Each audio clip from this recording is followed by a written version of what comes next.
Well,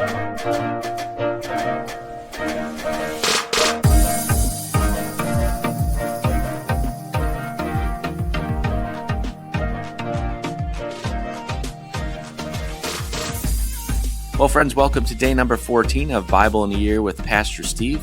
It's so great to be with you all again today as we are nearing the end of week 3 of this Bible in a Year reading plan. You all are doing magnificently.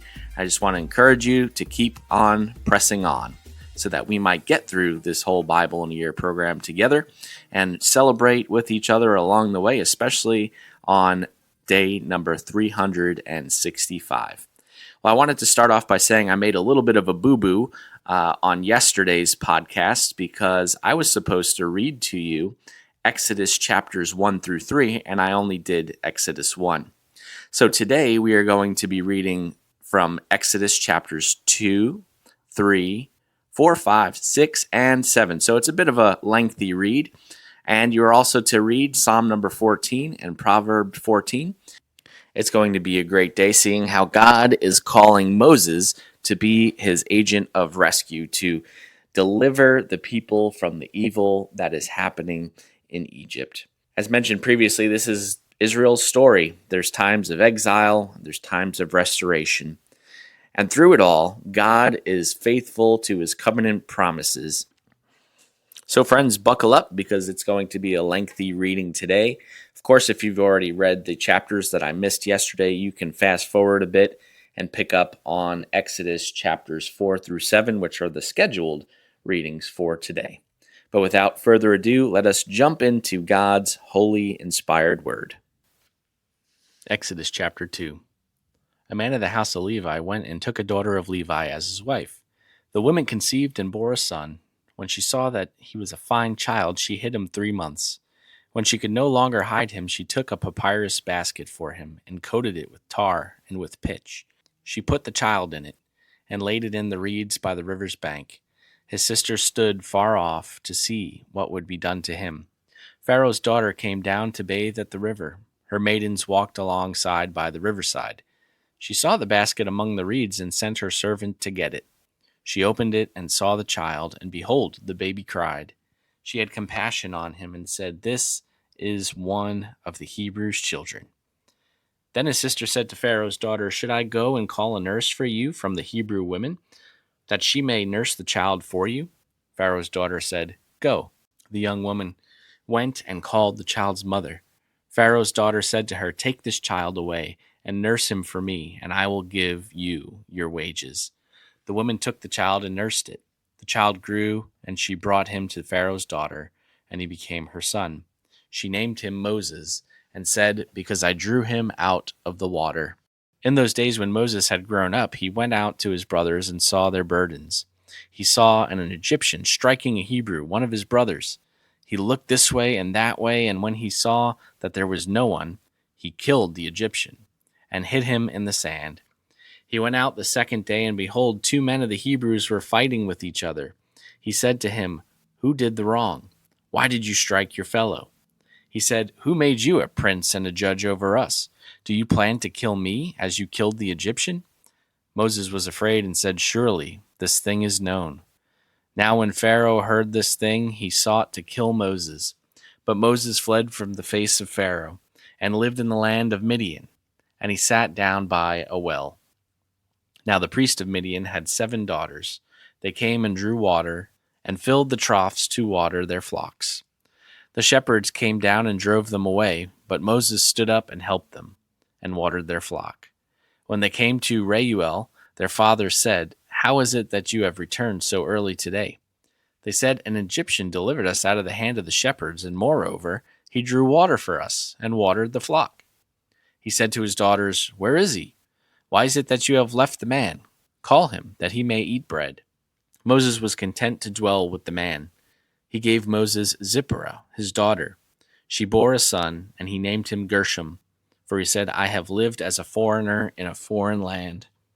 In the course of those many days, the king of Egypt died, and the children of Israel sighed because of their bondage, and they cried, and their cry came up to God because of the bondage.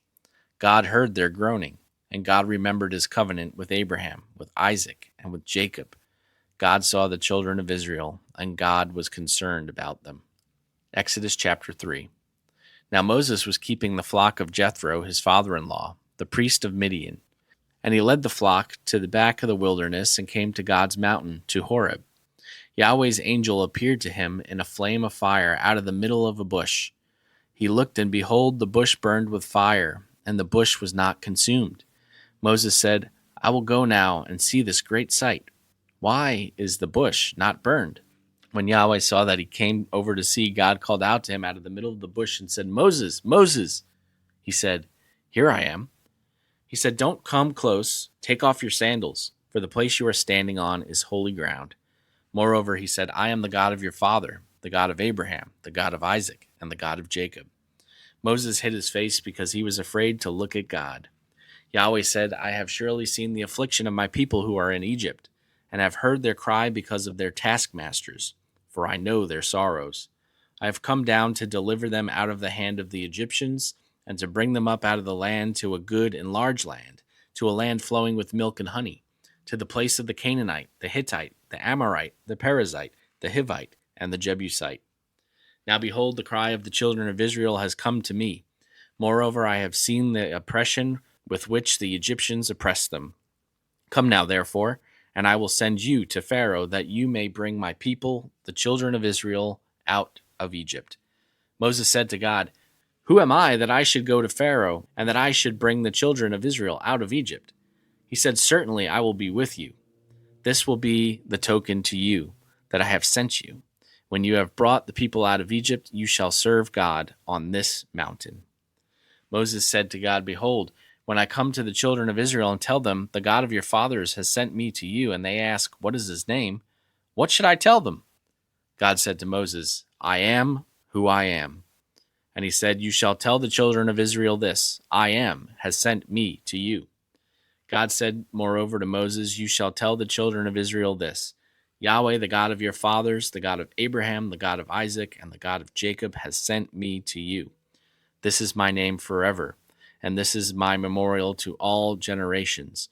Go and gather the elders of Israel together and tell them, Yahweh, the God of your fathers, the God of Abraham, the God of Isaac, and the God of Jacob, has appeared to me, saying, I have surely visited you, and seen that which is done to you in Egypt. I have said, I will bring you up out of the affliction of Egypt to the land of the Canaanite, the Hittite, the Amorite, the Perizzite, the Hivite, and the Jebusite, to a land flowing with milk and honey. They will listen to your voice. You shall come, you and the elders of Israel, to the king of Egypt, and you shall tell him, Yahweh, the God of the Hebrews, has met with us.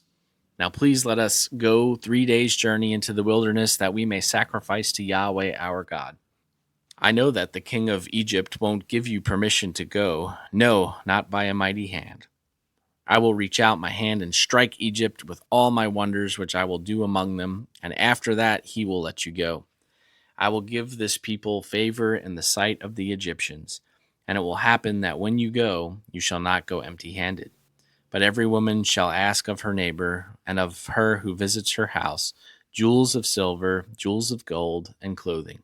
You shall put them on your sons and your daughters. You shall plunder the Egyptians. Exodus chapter 4.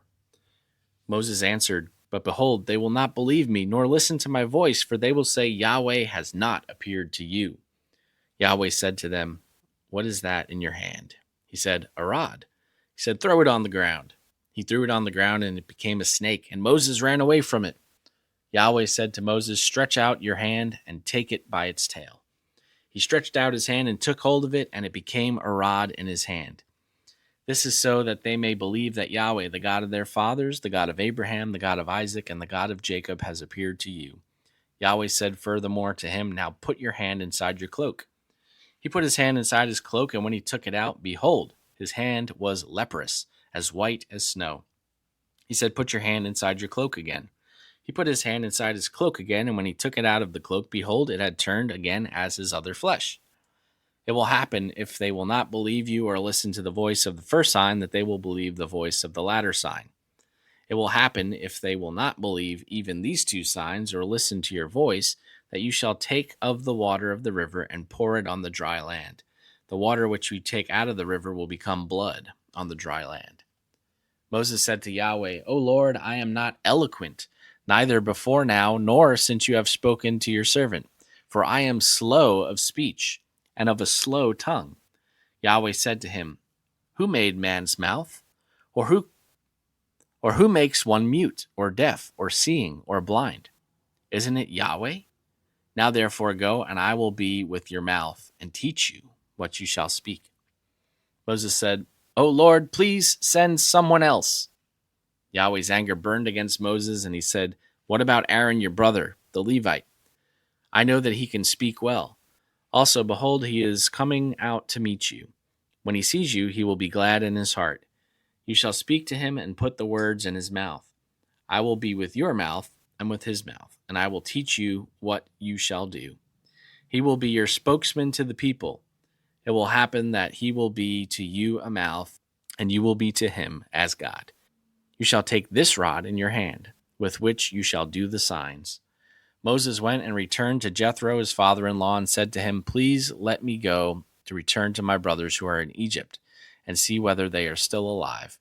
Jethro said to Moses, Go in peace. Yahweh said to Moses in Midian, Go, return into Egypt, for all the men who sought your life are dead. Moses took his wife and his sons and set them on a donkey, and he returned to the land of Egypt. Moses took God's rod in his hand. Yahweh said to Moses, When you go back into Egypt, see that you do before Pharaoh all the wonders which I have put in your hand. But I will harden his heart, and he will not let the people go. You shall tell Pharaoh, Yahweh says, Israel is my son, my firstborn. And I have said to you, Let my son go, that he may serve me. And you have refused to let him go. Behold, I will kill your firstborn son. On the way at a lodging, Yahweh met Moses and wanted to kill him. Then Zipporah took a flint and cut off the foreskin of her son and cast it at his feet. And she said, Surely you are a bridegroom of blood to me. So he let him alone. Then she said, You are a bridegroom of blood because of the circumcision. Yahweh said to Aaron, Go into the wilderness to meet Moses. He went and met him on God's mountain and kissed him. Moses told Aaron all God's words with which he had sent him, and all the signs with which he had instructed him. Moses and Aaron went and gathered together all the elders of the children of Israel. Aaron spoke all the words which Yahweh had spoken to Moses, and did the signs in the sight of the people. The people believed, and when they heard that Yahweh had visited the children of Israel, and that he had seen their affliction, then they bowed their heads and worshipped. Exodus chapter 5. Afterward Moses and Aaron came and said to Pharaoh, This is what Yahweh, the God of Israel, says, Let my people go, that they may hold a feast to me in the wilderness. Pharaoh said, Who is Yahweh, that I should listen to his voice to let Israel go? I don't know Yahweh, and moreover, I will not let Israel go. They said, The God of the Hebrews has met with us. Please let us go 3 days' journey into the wilderness and sacrifice to Yahweh, our God, lest he fall on us with pestilence and with the sword. The king of Egypt said to them, Why do you, Moses and Aaron, take the people from their work? Get back to your burdens. Pharaoh said, Behold, the people of the land are now many, and you make them rest from their burdens. The same day Pharaoh commanded the taskmasters of the people and their officers, saying, You shall no longer give the people straw to make brick as before. Let them go and gather straw for themselves. You shall require from them the number of bricks which they made before. You shall not diminish anything, for they are idle. Therefore they cry, saying, Let us go and sacrifice to our God. Let heavier work be laid on the men, that they may labor in it. Don't let them pay any attention to lying words. The taskmasters of the people went out with their officers, and they spoke to the people, saying, This is what Pharaoh says, I will not give you straw. Go yourselves, get straw where you can find it, for nothing of your work shall be diminished. So the people were scattered abroad throughout all the land of Egypt to gather stubble for straw. The taskmasters were urgent, saying, Fulfill your work quota daily, as when there was straw. The officers of the children of Israel, whom Pharaoh's taskmasters had set over them, were beaten and were asked, Why haven't you fulfilled your quota both yesterday and today, in making brick as before? Then the officers of the children of Israel came and cried to Pharaoh, saying, Why do you deal this way with your servants? No straw is given to your servants, and they tell us, Make brick, and behold, your servants are beaten.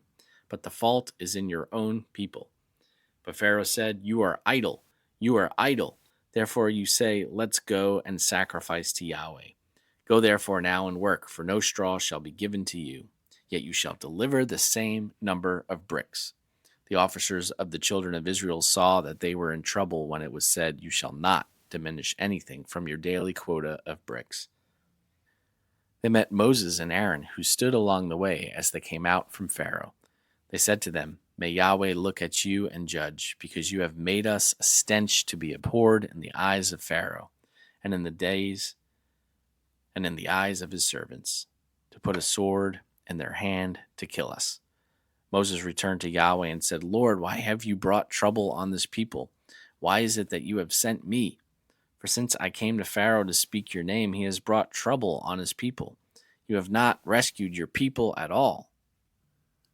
Exodus chapter 6. Yahweh said to Moses, Now you shall see what I will do to Pharaoh, for by a strong hand he shall let him go, and by a strong hand he shall drive them out from his land. God spoke to Moses and said to him, I am Yahweh. I appeared to Abraham and Isaac and Jacob as God Almighty, but by my name Yahweh I was not known to them. I have also established my covenant with them, to give them the land of Canaan, the land of their travels, in which they lived as aliens. Moreover, I have heard the groaning of the children of Israel, whom the Egyptians keep in bondage, and I have remembered my covenant.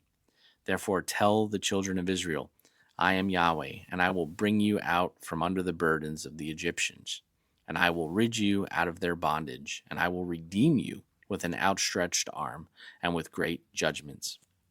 I will take you to myself for a people. I will be your God, and you shall know that I am Yahweh your God, who brings you out from under the burdens of the Egyptians.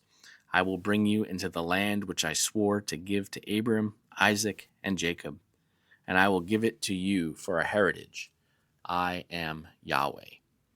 Moses spoke so to the children of Israel, but they didn't listen to Moses for anguish of spirit and for cruel bondage. Yahweh spoke to Moses, saying, Go in, speak to Pharaoh, king of Egypt, that he let the children of Israel go out of his hand. Moses spoke before Yahweh, saying, Behold, the children of Israel haven't listened to me. How then shall Pharaoh listen to me when I have uncircumcised lips? Yahweh spoke to Moses and to Aaron and gave them a command to the children of Israel and to Pharaoh, king of Egypt, to bring the children of Israel out of the land of Egypt. These are the heads of the fathers of their houses. The sons of Reuben, the firstborn of Israel, Hanok and Palu, Hezron and Carmi. These are the families of Reuben. The sons of Simeon, Jemuel and Jamin, and Ohad and Jachin, and Zohar and Shaul, the son of Canaanite woman. These are the families of Simeon. These are the names of the sons of Levi according to their generations, Gershon and Kohath and Merari. And the years of the life of Levi were 137 years. The sons of Gershon, Libni and Shimei, according to their families. The sons of Kohath, Amram and Izhar and Hebron and Uzziel. And the years of the life of Kohath were 133 years. The sons of Merari, Mali and Mushi. These are the families of the Levites according to their generations. Amram took Jochebed, his father's sister, to himself as a wife, and she bore him Aaron and Moses. The years of the life of Amram were 137 years. The sons of Izhar, Korah, and Nepheg, and Zikri. The sons of Uzziel, Mishael, Elzaphan, and Sithri. Aaron took Elisheba, the daughter of Amminadab, the sister of Nahshon, as his wife, and she bore him Nadab and Abihu, Eleazar, and Ithamar. The sons of Korah, Asir, Elkanah, and Abiasaph.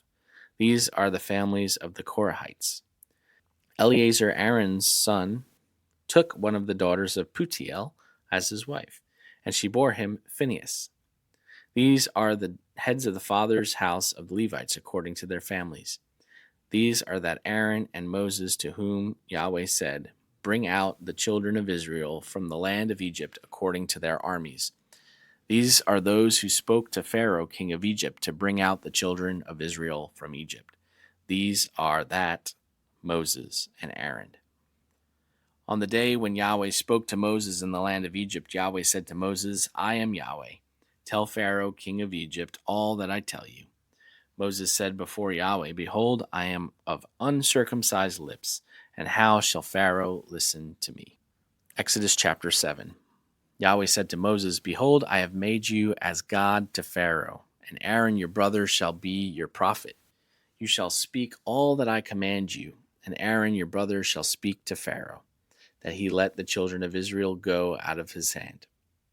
I will harden Pharaoh's heart, and multiply my signs and my wonders in the land of Egypt. But Pharaoh will not listen to you. So I will lay my hand on Egypt, and bring out my armies, my people, the children of Israel, out of the land of Egypt by great judgments. The Egyptians shall know that I am Yahweh when I stretch out my hand on Egypt, and bring the children of Israel out from among them. Moses and Aaron did so. Yahweh commanded them, so they did. Moses was 80 years old and Aaron 83 years old when they spoke to Pharaoh. Yahweh spoke to Moses and to Aaron, saying, When Pharaoh speaks to you, saying, Perform a miracle, then you shall tell Aaron, Take your rod and cast it down before Pharaoh, and it will become a serpent. Moses and Aaron went in to Pharaoh, and they did so, as Yahweh had commanded. Aaron cast down his rod before Pharaoh and before his servants, and it became a serpent. Then Pharaoh also called for the wise men and the sorcerers. They also, the magicians of Egypt, did the same thing with their enchantments, for they each cast down their rods and they became serpents. But Aaron's rod swallowed up their rods. Pharaoh's heart was hardened, and he didn't listen to them, as Yahweh had spoken. Yahweh said to Moses, Pharaoh's heart is stubborn. He refuses to let the people go. Go to Pharaoh in the morning. Behold, he is going out to the water. You shall stand by the river's bank to meet him. You shall take the rod which was turned into a serpent in your hand. You shall tell him, Yahweh, the God of the Hebrews, has sent me to you, saying, Let my people go, and they may serve me in the wilderness. Behold, until now you haven't listened. Yahweh says, In this you shall know that I am Yahweh. Behold, I will strike with the rod that is in my hand on the waters which are in the river, and they shall be turned to blood. Then the fish that are in the river will die, and the river will become foul. The Egyptians will loathe to drink water from the river. Yahweh said to Moses, Tell Aaron, take your rod and stretch it out of your hand over the waters of Egypt, over their rivers, over their streams, and over their pools, and over their ponds of water, that they may become blood. There will be blood throughout all the land of Egypt, both in vessels of wood and in vessels of stone. Moses and Aaron did so, as Yahweh had commanded. And he lifted up the rod and struck the waters that were in the river in the sight of Pharaoh and in the sight of his servants, and all the waters that were in the river were turned to blood. The fish that were in the river died. They became foul. The Egyptians didn't drink water from that river. The blood was throughout all the land of Egypt. The magicians of Egypt did the same thing with their enchantments.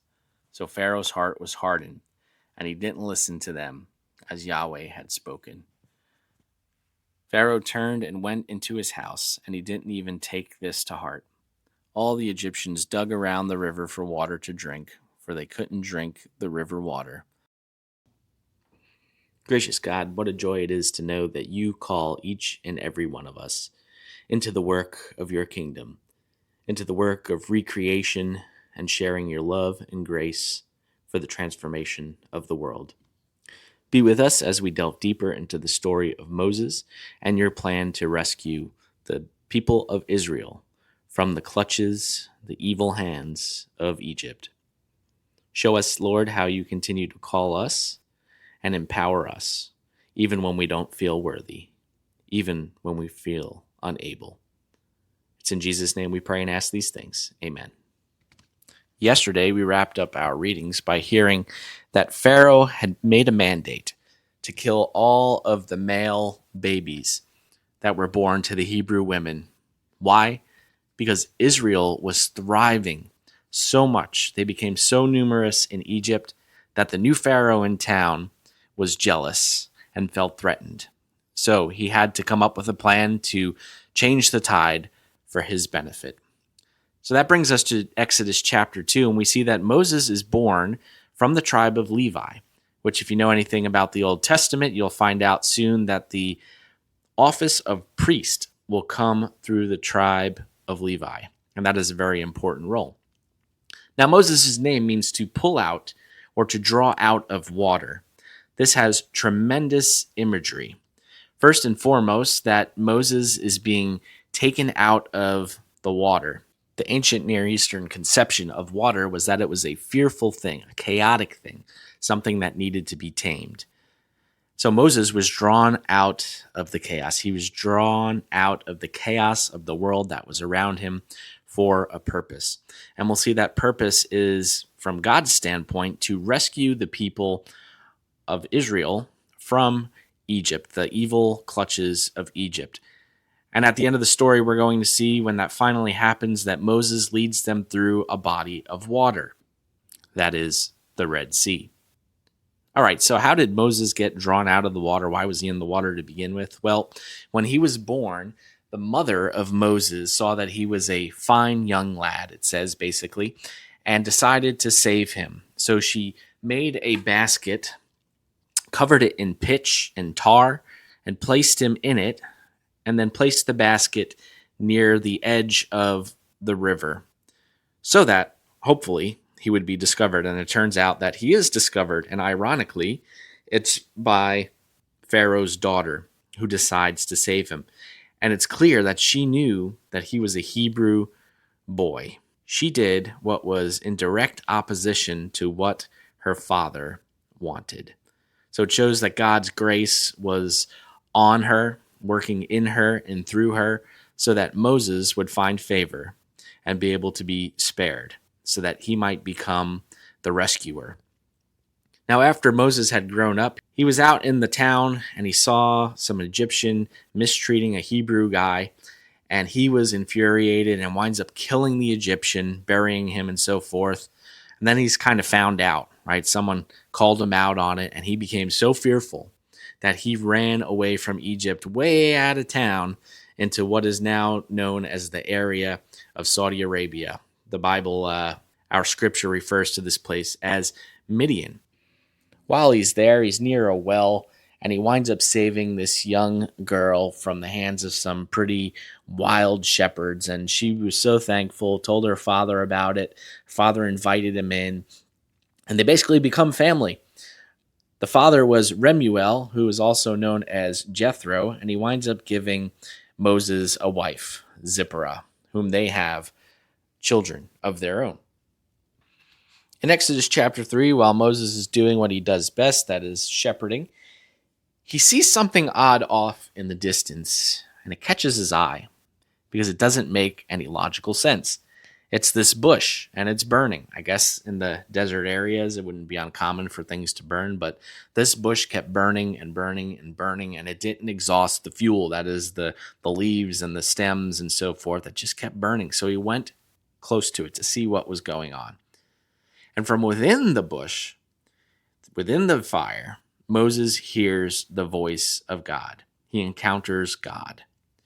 And that voice says, "Moses, don't come any nearer, because the ground that you are standing on is holy ground. Take off your shoes, because it is holy." The place is holy because God was going to use this place for a purpose later on. It would be where Moses encounters God again in fire again on Mount Horeb or Mount Sinai. This is the time when Moses receives the law from God. That is the 10 Commandments.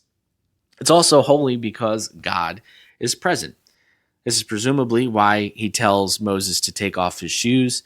Shoes were unclean, and where God is, his glory is, it cannot be in the presence of unclean things. There needs to be provisions to deal with those unclean things. So it is now in this interaction between Moses and God that God tells Moses, "I've got a plan for you. I'm placing a calling on you. You're going to go and rescue my people from Pharaoh." And he's like, "Whoa, who the heck am I that I should go to Pharaoh?" If you didn't notice, there was a bunch of objections that came about when Moses was hearing about this call, right? Who am I? God says, you know what? I'm going to use you. I will be with you. And he says, what if the Israelites don't believe me when I say that you have sent me? What if they ask what your name is? What am I going to say? God says, tell them I am who I am. Furthermore, tell them that I am the God of Abraham and Isaac and Jacob. Surely they'll know, at least, even though they've lived in this foreign land, they'll know how they got there, and that the God of Abraham, Isaac, and Jacob brought them to Egypt to save them. And now I've heard their cries, and I am going to bring them to the place that I promised through these patriarchs. And God said, you know what? They're going to listen to you, but Pharaoh will not. God already knew Pharaoh's heart. God is all-knowing. He's omniscient. He knows the past, present, and the future all at the same time because he exists from outside of space and time. And look at what God says in verses 19 through 20 here in Exodus chapter 3. He says, I know that the king of Egypt, that is Pharaoh, won't give you permission to go. No, not even by a mighty hand. I will reach out my hand and strike Egypt with all my wonders, which I will do among them. And after that, he will let you go. Again, in Exodus chapter 4, Moses continues with these questions and these objections, and he says, what if the Israelites don't believe me? Well, God says, what is that in your hand? He goes, well, this is my walking staff. He says, throw it on the ground, and I'll change it into a snake. That's pretty wondrous, right? All right, cool. But what if they don't believe that? Well, stick your hand inside your cloak and pull it out. And when Moses did so, it turned white as snow, leprous. And then when he put it back in his cloak, it came back out just as good as it was before. All right, God, that's cool. They'll probably believe that because those are some pretty mighty acts. But, I'm not really good with words. I'm slow to speak. I'm not very verbally eloquent. God said, I'm the creator of all things. Can't I make your mouth work for you?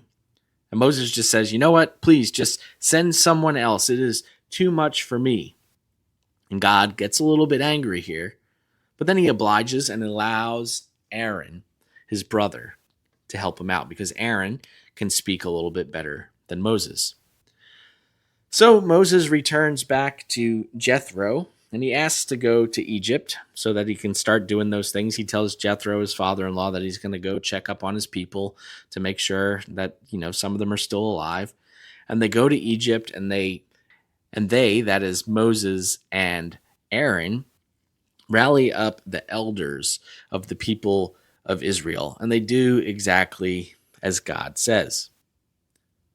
Now, God tells them after they did these things before the Israelites and they believed that now you're going to go and do the same thing for Pharaoh.